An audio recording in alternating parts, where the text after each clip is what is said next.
ಸಿದ್ದಾರೂಢ ಮಠದ ರಜತ ಮಹಾಮಹೋತ್ಸವದ ನಿಮಿತ್ತವಾಗಿ ಪೂರ್ವಭಾವಿಯಾಗಿ ಯೋಗ ಶಿಬಿರ ಹಾಗೂ ಸಿದ್ದಾರೂಢರ ಕಥಾಮೃತ ಪಾರಾಯಣ ಸಪ್ತಾಹ, ಭಗವದ್ಗೀತಾ ಪಾರಾಯಣ ಇವುಗಳ ಜೊತೆಗೆ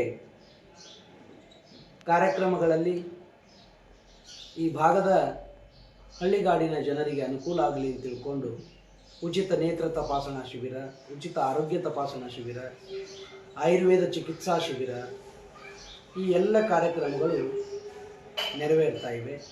ಜೊತೆಗೆ ಆರಂಭದ ದಿನ ಅಂದರೆ ಜನವರಿ 30ನೇ ತಾರೀಕು ಸಹಸ್ರ ಸುಮಂಗಲಿಯರಿಂದ ಕುಂಭೋತ್ಸವ ಮೆರವಣಿಗೆಯ ಜೊತೆಗೆ 25 ಜೋಡೆತ್ತುಗಳು ಹಾಗೂ ರಥಗಳಲ್ಲಿ ಜಗದ್ಗುರು ಸಿದ್ದಾರೂಢರ ಮೂರ್ತಿ, ಆಗಮಿಸಿದ ಮಹಾತ್ಮರು, ಈ ಎಲ್ಲ ಮಹಾತ್ಮರ ಮೆರವಣಿಗೆಯು ಕೂಡ ಜನವರಿ 30ನೇ ತಾರೀಕಿನಂದು ಬೆಳಿಗ್ಗೆ ನೆರವೇರ್ತಾ ಇದೆ. 31ನೇ ತಾರೀಕು ಬೆಳಿಗ್ಗೆ ಹೋಮ ಹವನಗಳೊಂದಿಗೆ ವಿಧಿವತ್ತಾಗಿ ಜಗದ್ಗುರು ಸಿದ್ದಾರೂಢರ ಮೂರ್ತಿ ಪ್ರಾಣ ಪ್ರತಿಷ್ಠಾಪನೆ ಮಂದಿರದಲ್ಲಿ ನೆರವೇರ್ತಾ ಇದೆ. ಪ್ರತಿನಿತ್ಯವೂ ಬೆಳಿಗ್ಗೆ ಸಾಯಂಕಾಲ 5 ದಿನಗಳ ಕಾಲ ಆಗಮಿಸಿದಂಥ ನಾಡಿನ ಹಲವಾರು ಪೂಜ್ಯರಿಂದ ವಿವಿಧ ಆಧ್ಯಾತ್ಮಿಕ ಧಾರ್ಮಿಕ ಚಿಂತನೆಗಳ ಮೇಲೆ ಪ್ರವಚನ ಉಪನ್ಯಾಸಗಳು ನೆರವೇರ್ತಾ ಇದ್ದಾವೆ.